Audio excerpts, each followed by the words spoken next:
Ambisi Jokowi adalah mempertahankan legasinya. Dia masih pergi ke Cina buat nawarin IKN. Itu bajingan yang tolol. Sekarang saya tidak ragu-ragu mengatakan presiden ke-8 kita adalah bajingan tolol. Berada di ruang publik tentu berbeda berada di dalam kamar Anda sendiri.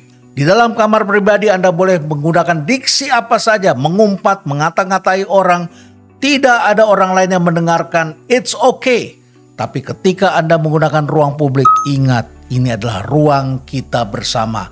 Apa yang Anda ucapkan di ruang publik akan dimaknai oleh orang-orang lain dan akan menimbulkan banyak hal yang barangkali tidak pernah Anda duga.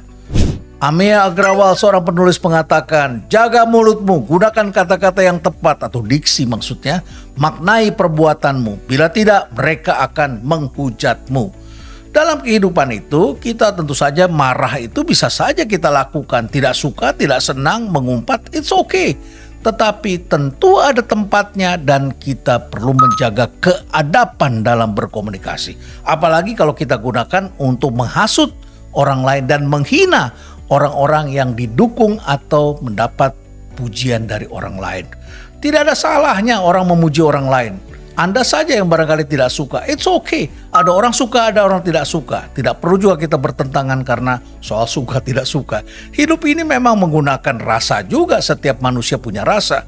Dan oleh karena itu maka hati-hati ketika menggunakan diksi dalam percakapan publik. Seperti misalnya kata yang sedang hangat dibicarakan, bajingan yang tolol. Boleh Anda gunakan itu di toilet, boleh Anda gunakan itu di tempat tersembunyi, di puncak gunung kalau Anda suka naik gunung. Anda bilang orang itu bajingan, orang itu tolol, orang itu dungu, it's okay. Tetapi ketika Anda memberikan percakapan di depan publik, setiap orang harus bertanggung jawab atas apa yang dia ucapkan. Ingat, dengan begitu banyak orang yang follow Anda, begitu banyak orang mengundang Anda, itu tidak sesungguhnya mencerminkan Anda adalah orang yang dikagumi. Mereka barangkali hanya butuh Anda untuk menjatuhkan orang lain. Jadi Anda adalah sekedar alat. Baiklah, inilah 9 tips untuk menggunakan bahasa keadaban. Sekali lagi, bahasa keadaban itu tentu saja kita gunakan dalam ruang publik, yang tentu saja berbeda ketika Anda berada dalam bahasa sehari-hari. Jadi, karena ini ruang publik, maka bedakanlah antara ruang publik dengan ruang private. Ini yang pertama.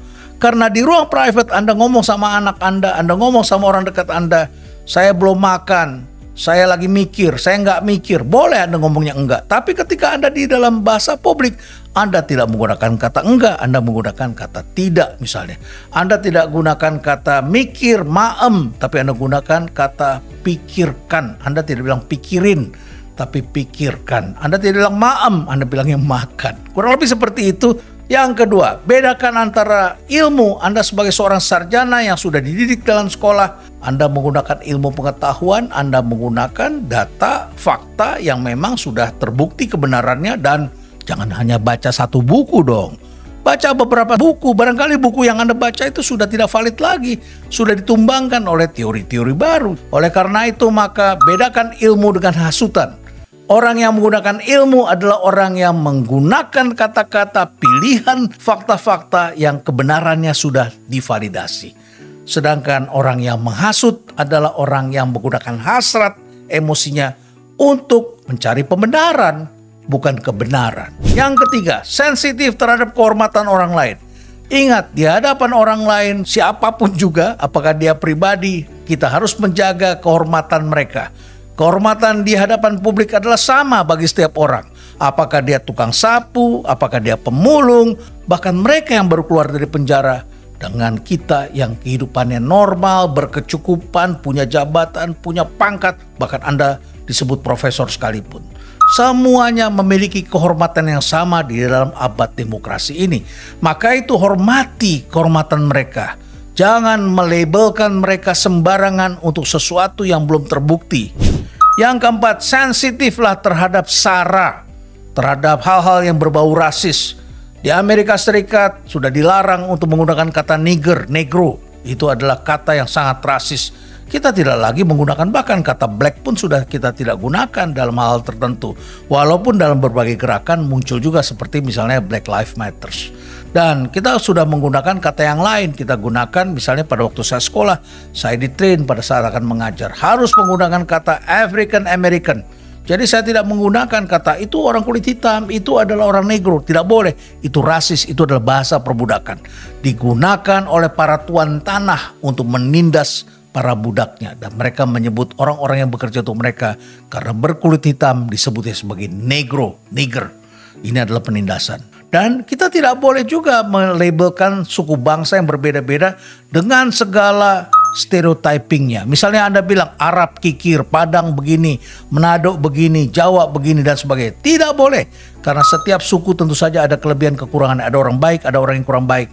Dulu pernah ada seorang teman di UI yang pernah melakukan penelitian dan memiliki satu hasil yang juga cukup ramai, yaitu stereotyping suku-suku bangsa di Indonesia. Kemudian dimuat oleh media massa. Nah, ketika dimuat di media massa, ini adalah ruang publik. Padahal penelitiannya ini adalah ruang yang dilakukan tertutup dan suku bangsa itu pun dilakukan sebagai sampel untuk melihat gambaran. Tapi kalau ini diberikan kepada publik secara luas, ini akan menimbulkan keonaran. Pernah kemudian salah seorang senior saya ini diundang di salah satu rumah makan terkenal di Jakarta agar mempresentasikan hasil penelitiannya. Dan tentu saja orang yang mengundang ingin menuntut pertanggungjawaban karena ucapan kata-kata yang diberikan pada ruang publik seperti itu. Ini akan menyeret dia kepada ruang publik. Dan rektor yang bijaksana saat itu melarang itu dilakukan karena itu akan menimbulkan banyak keonaran. Jadi ruang publik itu jangan Anda lemparkan sampah yang menimbulkan keonaran. Bikinlah suasana menjadi lebih damai dan lebih menyenangkan. Yang kelima, sensitif terhadap gender. Ini adalah juga topik yang sangat penting.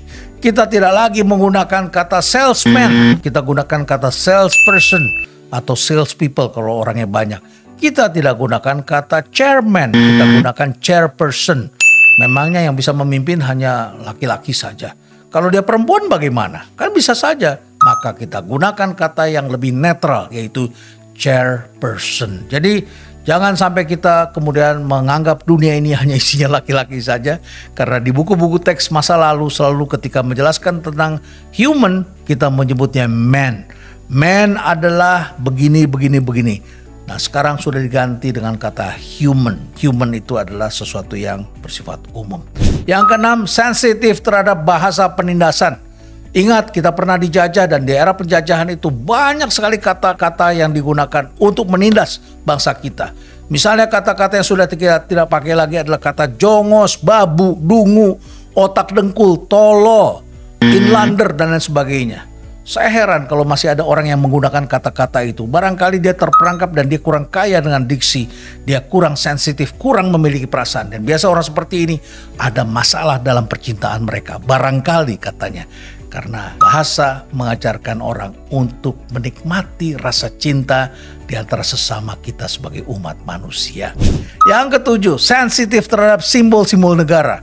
Kita memang tidak hidup dalam suatu peradaban feodal, tetapi kita harus lihat bahwa apapun juga, siapapun juga, apakah dia individu atau pejabat negara atau ya pejabat biasa saja atau masyarakat biasa, semua punya kehormatan, apalagi dia itu simbol-simbol negara. Jadi kita bukan bermaksud feodal, tetapi bahasa menuntut kecerdasan sosial dalam penyampaian. Sosial itu bagaimana? Ya kecerdasan kita sebagai perekat bagian dari kehidupan bersama. Anda boleh cerdas dan bisa menyelesaikan segala sesuatu dengan cepat. Tapi keberhasilan Anda bukan ditentukan oleh itu. Keberhasilan Anda adalah bagaimana Anda bisa diterima dalam society. Sehingga Anda bisa memecahkan persoalan dengan lebih baik. Dan Anda menjadi pemersatu. Bukan pemecah belah. Yang kedelapan, sensitif terhadap jarak. Kita masing-masing ini berjarak, tapi juga ada yang jaraknya dekat sekali. Saya dengan istri saya kalau ngomong sangat dekat, kita bisa tidur di tempat tidur yang sama, bisa bercakap-cakap di sana. Oleh karena itu pada orang yang sangat dekat kita bisa menggunakan kata darling, my lover. Tapi kita tidak bisa gunakan kata-kata itu pada orang lain yang terlalu jauh. Kecuali Anda adalah orang yang memang dikenal sebagai orang yang selalu berbahasa seperti itu. Nah oleh karena itu maka orang harus mengenal Anda, terutama pada jarak siapa, di mana Anda berada. Kalau Anda mengucapkan kata-kata misalnya anjing, kampret, sompret, asu dan lain sebagainya, Anda ucapkan pada teman Anda karena kaget dan kemudian Anda berteriak dengan mengucapkan kata itu. Bahkan Anda katakan janco, it's okay sepanjang itu adalah teman Anda sendiri. Barangkali orang di sekitar situ mengatakan, oh maksudnya adalah teman sendiri. Setelah itu kita lihat mereka toast bersama.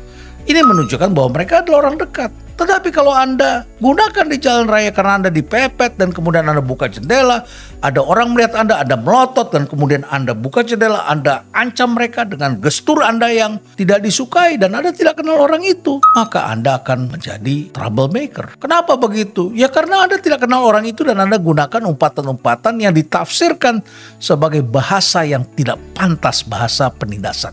Jadi jangan gunakan hal-hal tertentu yang tidak pantas dalam kehidupan ini. Yang ke-9, sensitif terhadap intonasi. Anda boleh jagoan orasi, Anda boleh saja mengucapkan dengan semudah Anda, dan Anda lebih lancar ngomong daripada orang lain. Tapi bahasa itu ada intonasinya, dan intonasi itu mencerminkan makna. Jadi orang menafsirkan makna itu juga dari tone-nya, dari tekanannya. Di Jawa misalnya kalau Anda menyebutkan kata nggih, itu ada 7 lapisan katanya. Saya tidak sanggup mengucapkannya karena berbeda-beda. Yang saya tahu ada orang yang mengatakan J, ada lagi orang yang mengatakan nggih. Jadi mungkin itu sudah marah, mungkin dengan satu hal yang tersimpan di dadanya.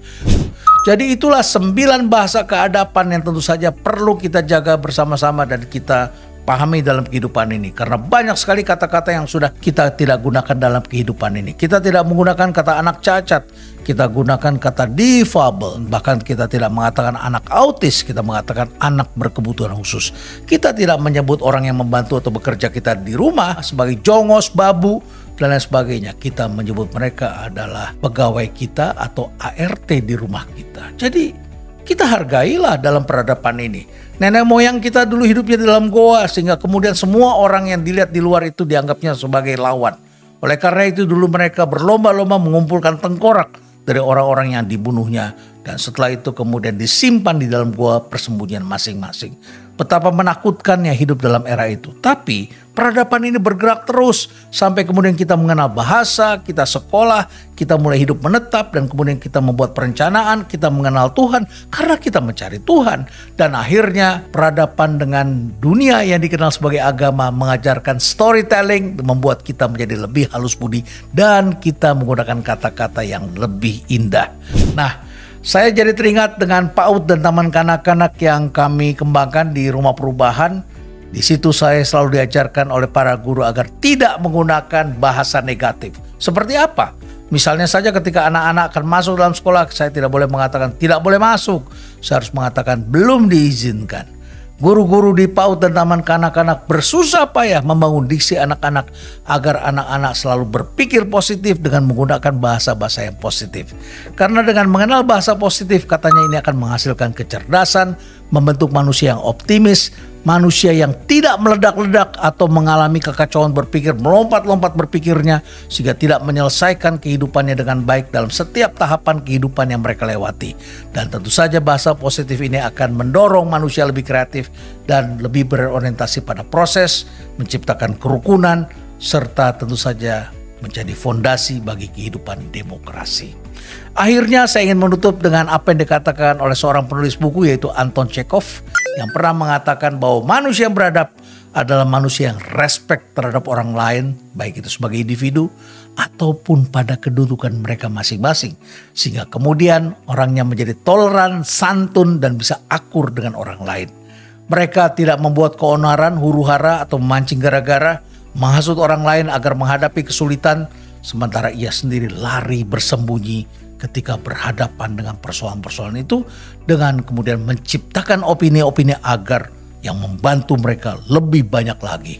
Dia tidak memiliki keberanian sebagai individu, tetapi dia bersembunyi agar orang lainlah yang menanggung resikonya. Orang-orang yang beradab tidak merampas milik orang lain. Demikian Anton Chekhov. Stay relevant.